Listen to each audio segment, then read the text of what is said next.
Since 1954, the world's most powerful people have met in secret once a year until now. The true story of the Bilderberg Group. Daniel, I'm proud to welcome you to Portland. Thank you so much for the invitation. It's great to be here. Well, we got a lot to talk about. Let's get into the book. Tell us about it. About the book or about the club? Well, let's start with, for one thing, what inspired you to begin to look at something as complicated and as secretive as the Bilderberg Group? Well, I think there's quite a story to my story about the Bilderberg book story. I was born in the Soviet Union. My grandfather was a colonel in the KGB, counterintelligence. My father was as well as the head of its steering committee. Very well-known sicentist in the 1960s and 70s, who spent some time in Soviet gulags, and when we finally let out of the Soviet Union, went to Canada. A friend of my grandfather's in 1992 talked to me for the first time about this organization called Builder something or other. I couldn't quite pronounce it. It sounded foreign to me. I thought I knew everything at the time. I was 26. Having a grandfather for a KGB counterintelligence officer made me believe I knew pretty much everything there was to know about the world. I couldn't believe that any secret society could possibly rule the world.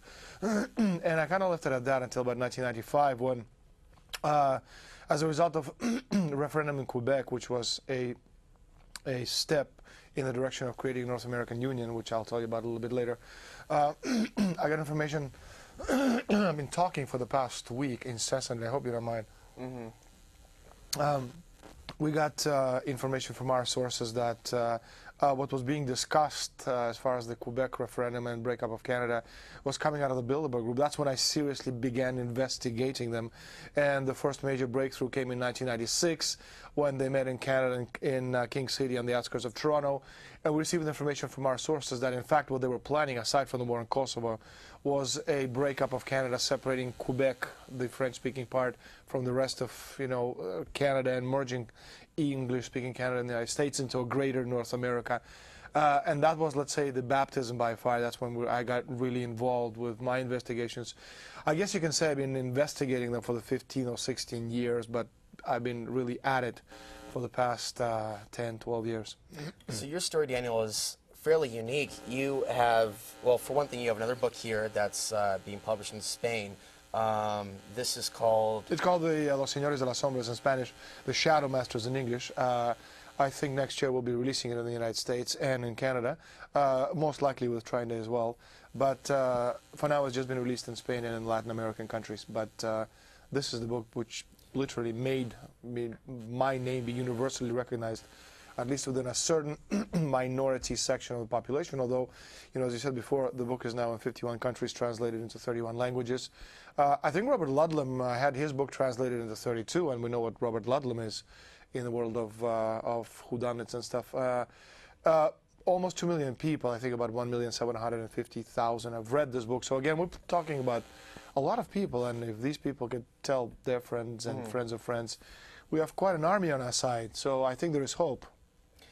What's interesting about your book, as opposed to some other books on Bilderberg, is you've physically not gone inside the meetings, but you've gone to the location of the meetings with other people, such as Jim Tucker.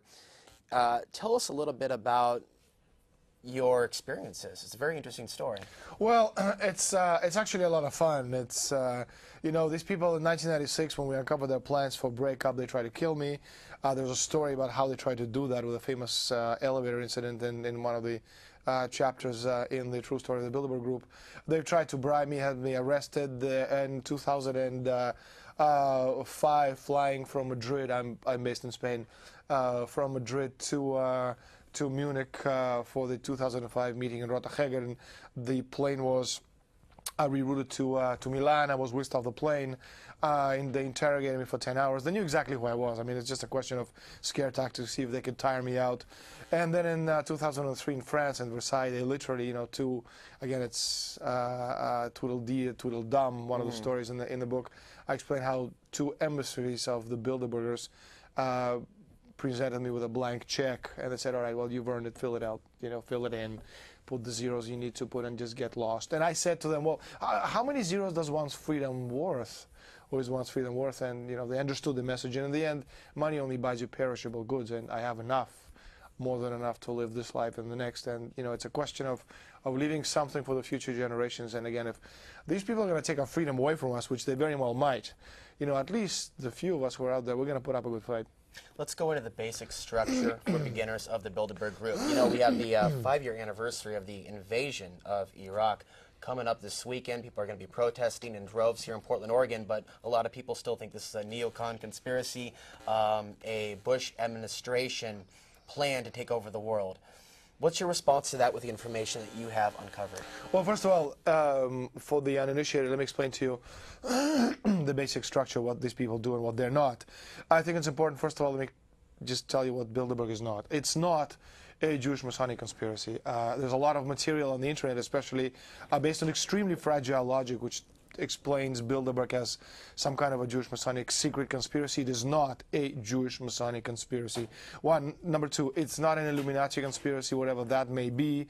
Yes, there is such a thing as a Bavarian Illuminatis. Yes, according to my publisher, Chris Milligan, he can link the Bavarian Illuminati to the Skull and Bones, but that has very little to do with what Bilderberg is.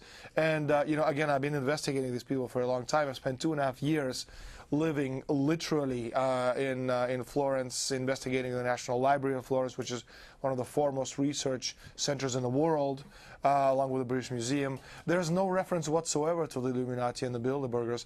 And finally, Bilderberg is not a monolith, meaning that no group of people, no matter how powerful they are, sit in a room like this, holding hands, staring at a crystal ball, planning the world's domination. It is literally what they themselves call the aristocracy of purpose, on the European and North American elites on the best ways to manage the interests of the planet. In other words, the creation of giant economic cartels far more powerful than any nation state on earth, destined to control the necessities of the entire planet. That's what Bilderberg is. Again, it's about controlling energy supplies, it's controlling money supplies, it's controlling natural resources. And again, that's what they do. It is not a conspiracy. There are many books out there talking about building a world union that were published prior to 1954. Let's go into historically the creation of Bilderberg Group, and in conjunction with that, explain the Royal Institute of International Affairs and its part in this. Well, one of the things about the Bilderbergers, and one of the reasons why they have never ever had any luck discrediting me is, first of all, I stay away from the extremes. Second of all, I stay away from conspiracy theories. As you can tell, I don't look like a conspiracy nut, or maybe I do. I don't talk like one, I don't smell like one, I don't dress like one.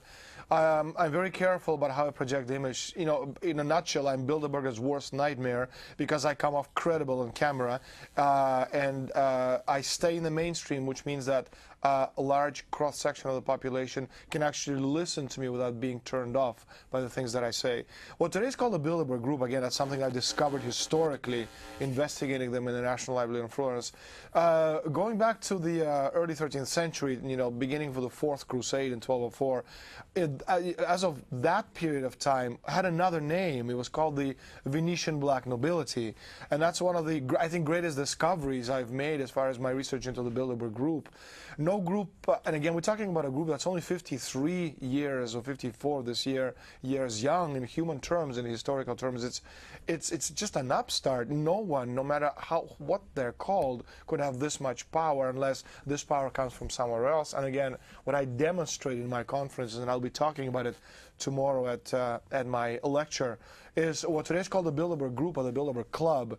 700 years ago was called the Venetian Black Nobility, and I can historically show you the links between Venice and all the events which have transpired over the course of the past 700 years. And again, the backdrop to the entire initiative of the Bilderbergers and the Venetian Black Nobility is the wholesale of the destruction of nation states, which is, the most important creation of modern history. Now, Bilderberg is the most important secret organization. There's a couple of others who are linked to the Bilderbergers. You mentioned one, the Royal Institute of International Affairs, which comes from the Round Table. And there are a lot of, as McDonald's and Subway have their divisions the world over, the Royal Institute has the CFR in the United States, and which is linked to the Canadian Institute of International Affairs, et cetera, et cetera. Can I hear a little bit more about the CFR and Richard Haas, for example, who's the president of the CFR, who's at Bilderberg 2006, and what part he plays? Well, he's at every Bilderberg meeting. He has one of the strangest names. You know, if ever I see him and I have a chance to ask him a question, I will ask him why he has 2 A's and 2 S's in his name. Out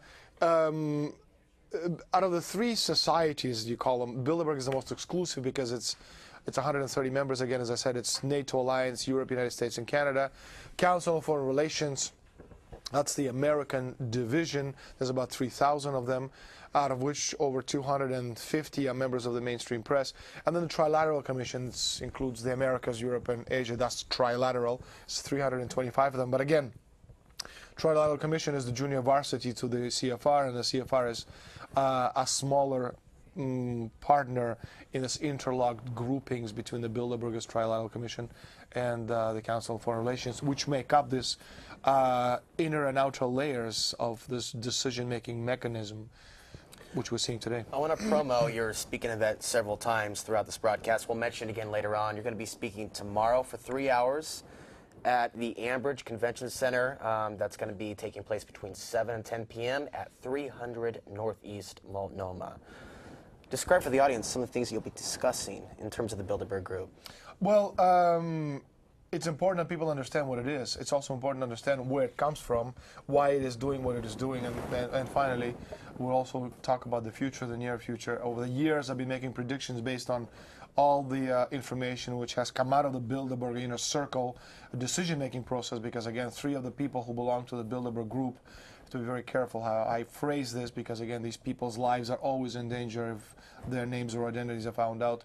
3 individuals who belong to Bilderberg are our sources, so anything that happens or has been happening literally immediately in life comes out, and we receive that information. So over the years, my rate of predictions has been over 90%, and again, you can be lucky once, twice, or 3 times, but you can't be lucky over a 15-year span of time. And again, I've been making predictions 5-6 years in advance. So we'll be talking about what they are. We're showing lots of photographs, lots of documents, historical proof as well. I'll explain where they're coming from. I'll give the people the necessary grounding so they can understand and walk away from this, realizing that although the Rockefellers of this world would like you to believe that this is nonsense, this is not real, this is a conspiracy, and people such as myself out there just muddying the waters for personal benefit, it is not a conspiracy. It is real. It exists. They meet, and the question is, how is it possible that Davos, which is really a non-entity as far as important meetings are concerned, meet at the end of January, and every newspaper in the world and every news broadcast in America, Europe, and Asia begin their nightly newscasts with the latest information from Davos, when a small fraction of the power brokers who attend Davos attend Bilderberg, and Bilderberg, which includes presidents of every European nation, Prime Minister of Canada. Sitting President of the United States never attends because every second of his time is accounted for, but he's well represented by his minions, people like Richard Pearl, Kissinger, Richard Holbrooke, etc., or Haas. So you have presidents of European nations, Canada, and the United States. You have all the most important central bankers from Europe and from the United States and Canada. You have the Secretary General of NATO, President of International Monetary Fund, the World Bank, top 50, 60 CEOs of the leading Western corporations like Daimler Chrysler, Microsoft, IBM. With them at the table sit congressmen and senators, European commissioners, all the European royalty, and finally they're joined at these super secret Bilderberg Group meetings by the leading representatives of the mainstream media, the New York Times, the Washington Post, Time Magazine, Le Monde, CNN, Grupo Prisa from Spain, Pulitzer Prize-winning reporters such as Friedman, William Safire, Hoagland.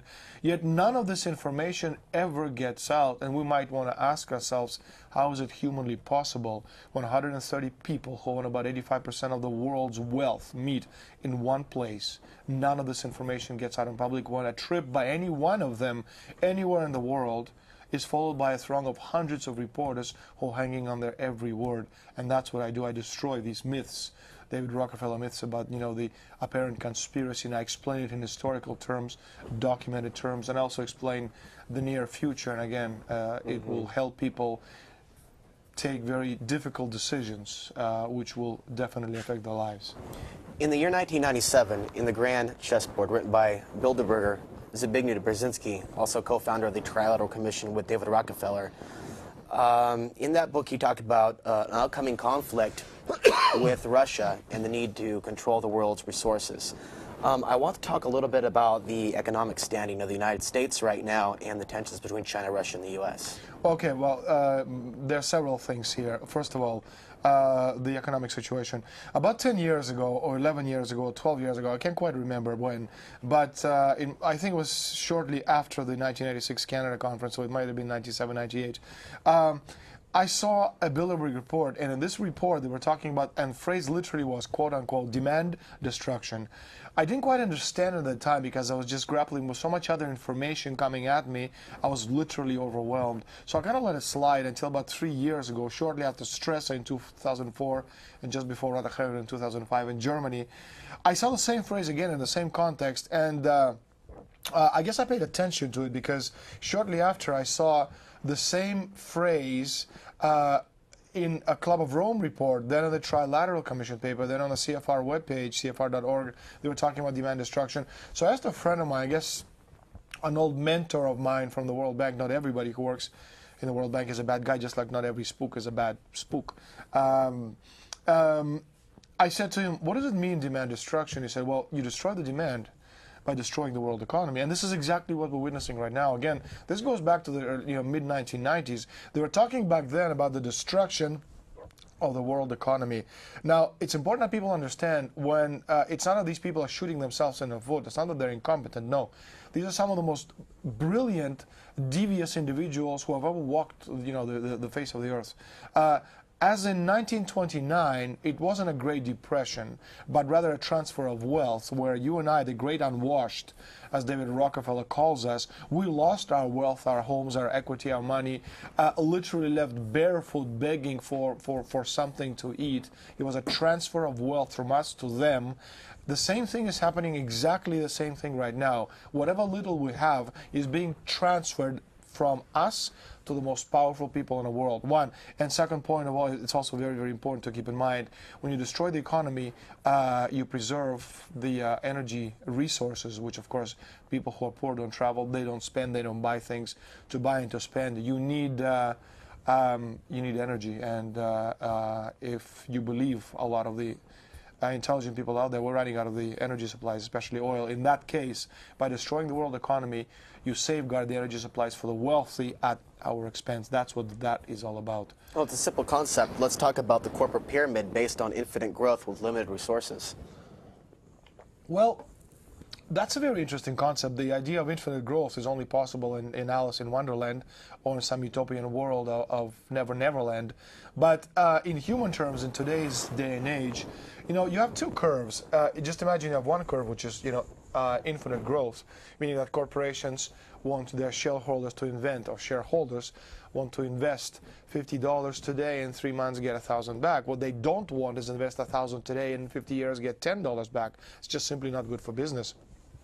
So one curve is infinite growth, but then there's another curve of that finite natural resources. When these two curves meet, one has to give way. So for the corporations to keep growing at this infinite growth rate, they need to destroy the demand and also need to destroy the world's population base, which is what you're seeing right now. So for us to be able to do this, somebody else, somewhere else needs to die, which is again the concept of zero growth, which goes back to the 1980s.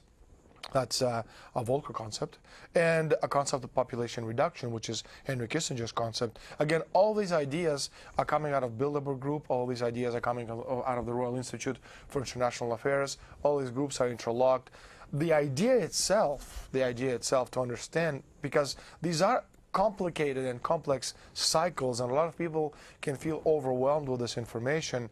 But in historical terms, again, if you just understand that back in the 1400s, when for the first time we had this, what separated the modern history from medieval was this one concept called nation state. That's when institutions, which became part of the modern world, supplemented institutions of the medieval world. So by the creation of nation state, for the first time in history, we had constitution later in the United States, natural law, social welfare, commonwealth, where everybody was earning money and making money at the expense of nature. For the first time, as a result of this mandate given to the republic, states developed economically, socially, and scientifically. And that changed the entire question of the world, meaning that we, the people, for the first time, began winning square miles of space against nature. So fast forwarding into the future to today, by stopping dead in its tracks the economic development, you create zero growth.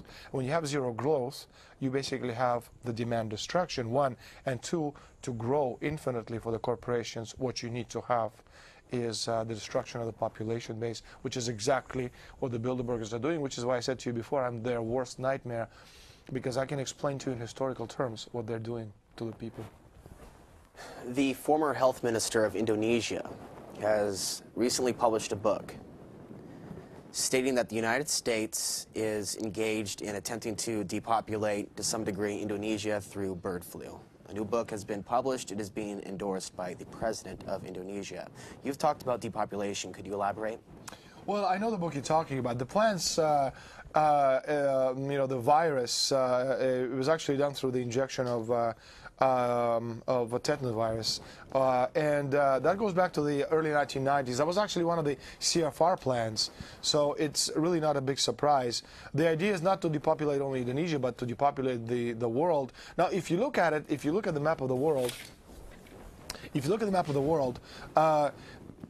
again, if you keep in mind that if we are running out of energy, you have four nations which are spending more energy than anyone else on Earth. You have India, you have the United States, you have China, and of course you have Indonesia, which has how many hundreds of millions of Muslims, you know what I mean? So the idea is you need to destroy the United States by destroying the demand and making people poor. You're seeing China being destroyed because you just said it a few minutes ago, oil is out at 111. Well, it's going to go to 150. I said it 3 years ago. It's going to go to 150, and it's going to go to 150 now because it's a form of economic warfare as they tried to destroy Russia about 20 years ago by lowering the price of oil to an unnaturally low level with the collaboration of Saudi Arabia. Well, it's much easier to, to increase it to 150 because everybody makes a lot of money. China cannot live unless it has double-digit growth. And the only way it can have double-digit growth is if they have cheap or not as expensive energy resources. That's one of the reasons you're seeing oil going up. Again, all of these things very easily and logically can be explained if you understand the past, if you understand the background, and if you understand what these people's final objectives are. I want to talk briefly, just briefly, and in a couple minutes we'll take some phone calls in 5 minutes' time about identification cards, surveillance, putting people into the grid, and what information you have about Bilderberg's pertaining to National ID Card, Real ID Act. This is my paper. My papers are in order at the moment. You see, it was my birthday last week, and on my birthday it was time for my license to expire. Now I go down to the DMV and I can't actually have a physical ID. It gets sent from the central headquarters in the state and match up my face against some facial recognition technology to make sure you are who you say you are. Any comments on that?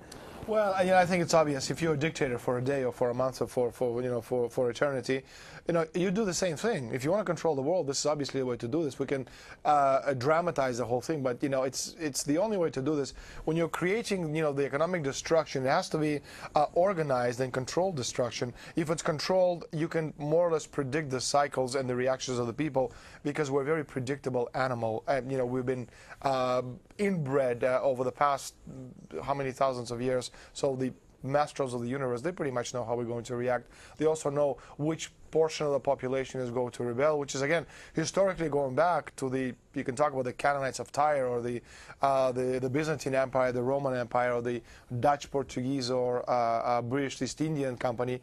Their big thing was always trade in slaves.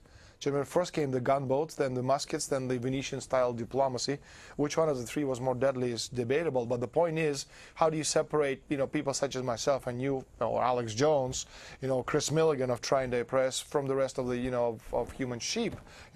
If we don't behave, we just they just get rid of us and get others to take our place. The pseudo leaders who are supposed to lead, and in fact, they're not doing anything. And that's why, the ideas in today's business world, such as teamwork, that comes from that, the idea of making sure that nobody stands out above the rest, because it's the group, the community, which shall come after you and destroy you, which is why all of these things make perfect, absolutely perfect sense. In any case, I think, again, the thing about Big Brother is overblown and exaggerated. Big Brother is not, millions of cameras. I think there are 300 million cameras in the United States watching you.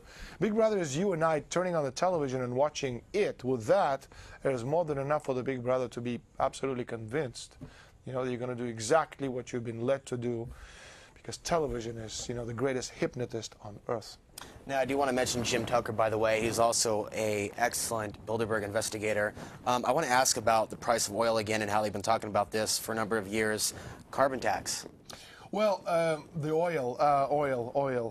Look, if you've been following my Bilderberg reports, which I do yearly at the end of the Bilderberg meeting, in 2002, when they met in Virginia, I said that oil is going to $100 a barrel by the end of 2007. Again, I don't go to tarot readers who, predict the future. I listen to my sources who say, well, this is what they talked about. I was off by 2 days. It went to $100 a barrel on the 2nd of January 2008. That's pretty good. That's like 0.0001% off rate in terms of number of days. Again, in the book, I talk about the 1973 meeting in Sweden, where they talked about increasing oil price from $3 a barrel to somewhere in the range between 10 and 12.50. 6 months later, miraculously, of course, oil goes up to 11.65 a barrel. It's, the document itself is in my book. It just goes to show you that these people control the economic cycles, and when you control the people who control the cycles, you literally control the world. And again, oil over the next couple of years, I would think between now and the end of 2008 or beginning of 2009, it's going to go to about $150 a barrel. At $180 a barrel, for your information, social scientists have, pretty much calculated that we will have a wholesale meltdown of the world economy and a financial system. At $180 a barrel, we'll be at what Mad Max was, in the Mad Max movies. So how do you see life at that point? Well, again, in America, you don't need 6 billion useless eaters, as David Rockefeller and Henry Kissinger call us. You only need a small, cross-section of the population to do the menial, manual job and labor. Again, historically going back, what is the objective? The objective is the destruction of the nation state, the greatest creation of mankind over the past 650 years. If you can destroy the nation state, you can bring the world back, to the oligarchical world colonial empire of you and I working for 1% of the population, working the land, dying out children and their children's children doing the same. You must keep the population barefoot and uneducated, because, again, the most important liberating element for the Afro-American slaves of the 19th century was literacy. So if you can destroy literacy, and they're doing it right now marvelously well through outcome-based education, again, all these things historically are very easy to explain, which is why they're absolutely terrified of me. Because of all the things I'm telling you right now, which people can understand. It makes all the sense in the world. Everybody knows the education system is crap. Do you know what I mean? What people don't understand is it's being done this way on purpose, and the government is paying the system to actually do this, because you need to degrade the human being to a level of, Nietzschean animal beast, because that's the only way you can control the flock of sheep. On the 19th of March, former President of Mexico, Vicente Fox, will be in Portland. And I want to ask you about the North American Union. He is one person out of 3 that signed the SPP agreement in Waco, Texas, I believe, in 2005. Yeah. We're going to do, shortly prior to the elections in 2008, we're going to release the 2nd edition of my book, where we're going to talk about something that most people don't realize, North American Free Trade Agreement. You can talk about SPP, but again, the idea of what you're seeing right now was in fact was being put together in the early 1980s. When Bush and Reagan came into power in 1981, the first thing they did was called in the presidents of the leading corporations and the bankers. And the bankers told them that had the United States been a corporation, it would have been bankrupt. It had no money. So, again, Reagan, this precedes Clinton. This precedes Clinton. I'm talking 1981, Yeah. you know, literally I think it's like a week after taking office, they call in the bankers. Just as the week after Bush and Cheney, you know, take over the White House, the first thing they do, they call the energy experts to ask about, you know, the energy situation. So the bankers in 1981 tell the president that the country has absolutely no money. What's the solution, they ask? The solution is to merge Canada and the United States into one nation. In the meantime, it will take about 15 years to put this process in motion. In the meantime, the economies, the agricultures, the social system of the two countries must be harmonized. There's a problem. There's it's not a republic, it's not a state. What is it? It's a province. That's it, thank you. As a province in Canada called Quebec, which is a French-speaking part. Now, then Rockefeller suggests that they just get it to separate Quebec from the rest of Canada, to merge the two. And they said, it's going to take us 15 years. And that takes us to 1995. What do we have in 1995? Lo and behold, we have the Quebec referendum. And again, when you see all these shenanigans being put together, it took me a long time to figure it all out. When I finally did, I realized, to make a long story short, that every top politician in Quebec, the conservatives, the liberals, the nationalists, the extremists, the Nazis, the regional parties, every top 2-3 politicians in each one of these parties, one way or another, all of them were related or making money off of the Rockefeller Corporation. And when you realize that, you say, well, now we know why they're doing what actually they're putting together. So again, the Vicente Fox, that's the end game. You know, you have to go back to the beginning. Beginning is North American Free Trade Agreement. And North American Free Trade Agreement, as General Agreement on Trade and Tariffs, what it does, it destroys the strength and the power of a legitimacy of nation states at the expense of supranational organizations and agencies who give orders to governments whose leaders, at least on paper, you know, are elected democratically. Let's take some phone calls. 503-288-4442. I asked tonight that you keep your question brief and take your answer off the air. I want to ask you about the situation with Iran, because we have not gotten into it yet. Their relationship with Iran and their relationship to China. The Iran war is off the table, okay? You know, that's just to get it straight. We have a military general I see that's just stepped down. Well, 2 years ago, in 2005, when the Bilderbergers met in Germany, the European Bilderbergers told point blank to the American Bilderberg, and don't even think about it. All right, don't even think about it. And you can see it right now, you know. And I said it in 2005 when every media source out there was screaming bloody murder and war in Iran next on the agenda of the Bush administration. Read my lips. There will not be a war in Iran. The French, the Germans, the Russians, the Chinese have invested a lot of money in Iran. You know, they've drawn a line in the sand. They've taken their gloves off. And you know, when that happens, you know, that kind of situation usually leads to a really good fight. So European Bilderbergers have made it extremely clear to the Bush administration, you can huff and you can puff, but you cannot touch these people. Leave them alone. Let's take a couple phone calls, but when we get done with that, I want to ask you about the missile defense shield, the tension there, and also China's military buildup. And with that, we'll go to the first phone call. Hello, caller. Yes, Alex, I have a question from your guest, and that is worldgovernment.org that issues the World Passport, World ID. Does he knows about the connection of why they issued such a World Passport, World ID, and are they part of the Bilderberg, or are they the part of CFR? Thank you, Mo. I didn't understand the question. He was asking about the world passport. Does it exist? There are some web pages. Mo sent me a world passport. Again, there's a lot of stuff. I mean, internet is a wonderful tool because it literally makes borders meaningless. But you have to be very, very careful. If I open my mouth and I say something because of who I am and what I do, I have to be very, very careful. Yes, I've seen web pages and I've had information passed on to me on World Passport. But again, it's like the Illuminati conspiracy. You know, there's nothing concrete or tangible. I have never seen anything that can actually demonstrate it physically, so I have absolutely no idea. It makes sense, but you know, also the rebuttal is if we're going to destroy the world's population and leave it at 500 million people or a billion or two, you don't really need a world passport because you're going to have them and us working as sheep, so it doesn't really matter. We will now take the next phone call. Yes, hi. Good evening. Yeah, I was at the DMV yesterday to get tags, and the woman behind the desk wanted to see my driver's license. I gave it to her. She says, "Oh, your laminate's coming off a little bit. We'll give you a brand new ID today for free." And I says, you know, I'm not going to take the that chip in my ID. Right. Well, at the moment, the chips are not in the organ IDs. That's coming in the future, but as of right now, the Real ID Act is not here. I did check on that when I was at the DMV. The good news is I talked to a clerk at the DMV that wanted more information about the Real ID in the North American Union. Did you have a question real quick for Daniel?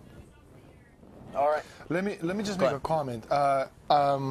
Thank you very much for the questions from the two listeners, audience members.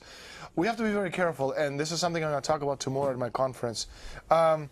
We have a highly principled opponent. You may not agree with what they do, you may despise them, but you have to admit that these people are resilient. You know, their single-mindedness of purpose is absolutely beyond question. They've been at it for the past 600 years, and they're very good at what they do.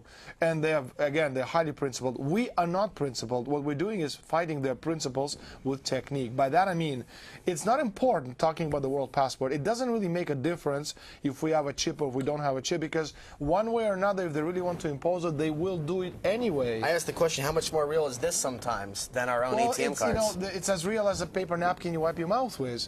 But the point is that we need to fight principles with principles. By that I mean, learn about what these people do, learn their history, understand why, as I explained it to you tonight, understand why all of this is being done to us, find out who they are, memorize their faces, the people they work with, the organizations they belong to. It's complicated, but that's, you know, these are principles, high-minded principles, which will, I think, help us to win the game. For example, Barack Obama. You know, driving up here, I don't know how many people I've seen with bumper stickers support Barack or support...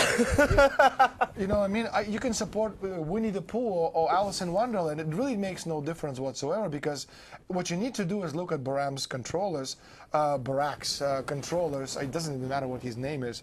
I mean, the key controller is a guy by the name of Zbigniew Brzezinski. His curriculum is as long as my arm. He has more blood on his hands than, you know, most dictators of the 20th century. This is the guy who founded, as you said, the Trilateral Commission. This is the man who was, you know, who is a key honorary member of the CFR, one of the key leaders of the Bilderberg group. And this is the man who is supporting Obama, whose keynote address is America for Change. For change what? I mean, it is exactly the same thing with Hillary, exactly the same thing with McCain. You don't get to play the game, as I explained in this book. Again, you don't get to participate, to play the game, unless you belong to one of these societies. So it doesn't matter about the chip. It really makes no difference. Let them put it in. If they give you something for free, I don't know, a coupon for, you know, shopping discount, doesn't make a difference. It's understanding the principles of what this is all about. Everything else is technique. We don't win this war until we go to the principles. Are you prepared to put your money down on who you think is going to be picked to be the president? Yes, I am, and I've actually been doing this since September 2007. My money is on a man by the name of Michael Bloomberg. I know it may surprise you. I just heard Lyndon LaRouche talk for 2 hours about what he thinks might be a fascist coup, also involving Schwarzenegger and some private contractors. And Lynn talked about Bloomberg as well. You know, I talked about Bloomberg in September. When I was here in the United States in October, we're doing interviews prior to my visit to the publication of this book, which incidentally is in its third printing right now in the United States. And I said back in September that it's about money. Money makes its own rules. If you want to understand how all this stuff works, understand how money works. And again, you don't have a Clinton, a Barack Obama, or a McCain, who's a very sick man who would probably be dead before he actually becomes president, if he becomes president. Because these people don't have the financial know-how to pull this thing. I mean, it's a big coup d'etat. You know what I mean? This financial wholesale demand destruction requires people who understand money. And the only guy in this entire equation who understands money is Michael Bloomberg, who has $11 billion of his own dollars to spend on this election process. So again, I've been saying it since October. About a month ago, Richard Cohen in the Washington Post pretty much said the same thing. He echoed what I have been saying since September. He said something along the lines what promotes the Bloomberg candidacy is the idea that the economic cycle is dead and people are absolutely terrified of the consequences. You know, my money is on Bloomberg. We're almost out of time. I do know that we have a phone call. It's been waiting a long time. Hello, caller. Hello. Hi. Thank you so much for your program, and thank your guest for the wealth of information. I've been getting drips and drabs of the Bilderberg group through the years, and you, sir, are a fire hose of information. My question is, will the presentation be recorded by media, community media, and will it be played later on public access TV? Hey, Chris over there, Trenday.com. By the way, we got Chris Mulligan in the house. He is the author of Fleshing Out Skull and Bones, an excellent book on the Skull and Bones Society, 800 pages. It is good in its own right. Yes, we will be recording it tomorrow, but I do hope you make it. We need as many bodies there. We have to send a message. The message is we can win this war. We don't need 6 billion people on our side, but we do need a few able bodies, and I hope so you can be one of them. Thank you for your call. And on Trenday.com, in the months to come or in the year to come, you may be able to see that or find out how to obtain that. They can also check out bilderbergbook.com. Is that your primary website, or is it No, Daniel Estulin? my website is danielestulin.com. 5 languages translation. Is it 6? Which? You click on your website and it translates into Spanish and English. Multiple. Okay. It's English and Spanish. Again, what's absolutely amazing and unfathomable about this book is the United States is the epicenter, the paragon of capitalism in the world, and this book has been published in so many countries and it sold so many millions of copies. Yet in the United States, the man who's publishing this book is a micro publisher, a hippie from Eugene, Oregon, who does 5 titles a year, and he's supposed to be the paragon of capitalism in the Western world when Harper and Collins and Bertelsmann, they won't come anywhere near this book for all the obvious reasons. Let's show you a couple things Chris just gave me. We've got spooks, hoods, and the hidden elite over here. And this goes into the CIA. And overthrow a fascist regime on $15 a day by a former guest of Outside the Box, Wayne Madsen. I also want to thank Chris for bringing him to Portland as well. Looking forward to the other guests he's going to be bringing in the future. We have 6 minutes left. We have 1 phone call way on the line. Let's go to the last call. Go ahead, caller. Oh, yeah. Hi. Very interesting topic. I've been doing a lot of reading, actually, on the Bilderberg group and the Illuminati and just, anything beyond conspiracy, just, actual facts. And I was just wondering, it's my understanding that the Federal Reserve is actually not part of the United States government, but is, in fact, owned by the Rockefellers, the Rothschilds. And I was wondering if you have come to understand that as well, and is that part of their plan to have the economy go in the toilet, as it is, so to speak, right now?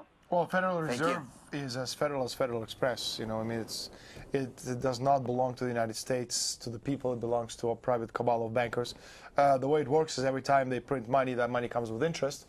And obviously, when you start adding interest on top of interest, it only leads to one thing: slavery and debt, which is why my advice, if we're at the end of the show, is tell people, please, whatever you do, just get out of debt. It's the worst thing you can have when the current down cycle is being dead. Get out of debt any way you can. If you're thinking of buying a house, don't even think about it. Go somewhere else. Like somewhere warm, balmy, like I am on the beach in Spain or not. But again, get out of debt, whatever you do. We'll end the show with 2 questions. First one, back to China and their military, and also what's happening with Russia, the missile defense shield.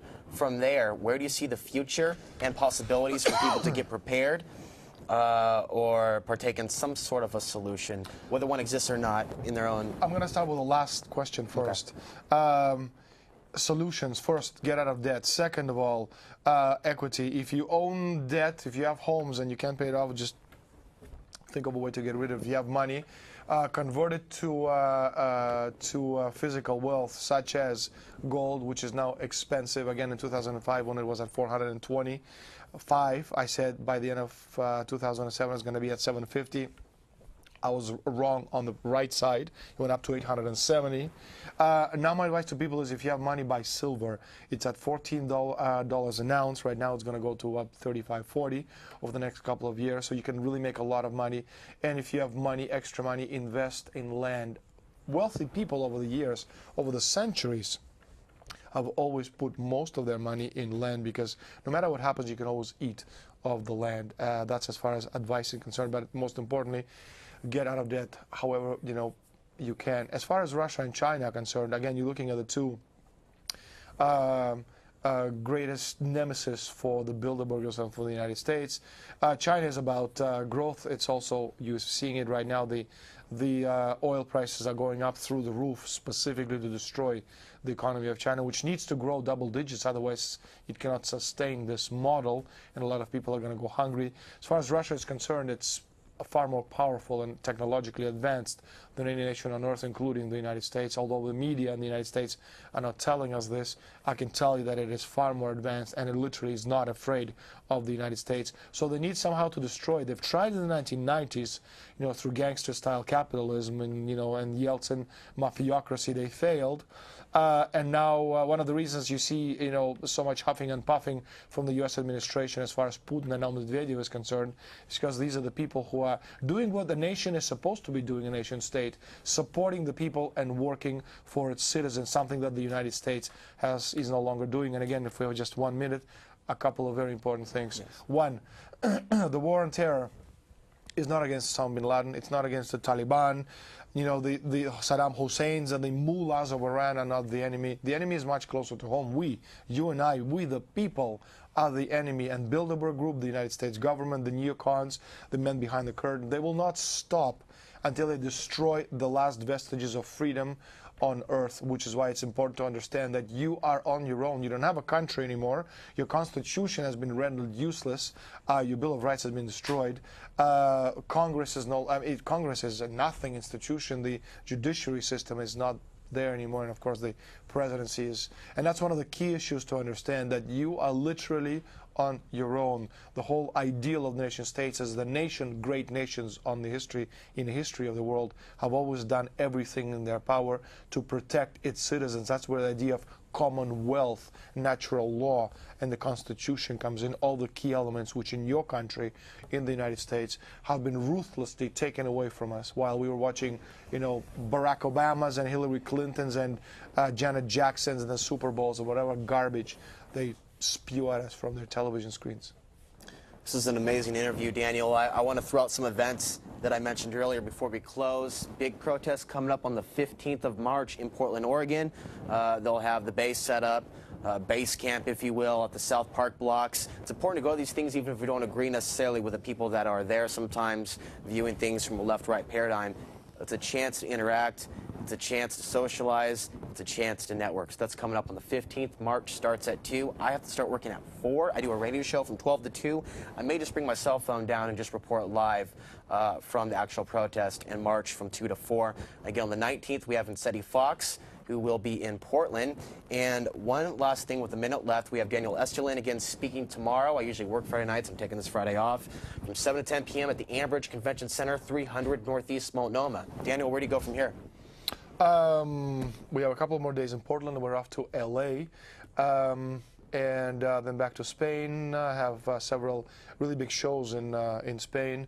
And then off to Cancun in May for an important international political conference. Well, thanks for coming on. Thank you so much for having me. Next week, we will be discussing the rising food costs with a very special guest, and also the things that he has to present to us about the future ahead. Well, I hope to see you tomorrow at the Ambridge Convention Center. We're going to take you out with our moment of Zen. Good night.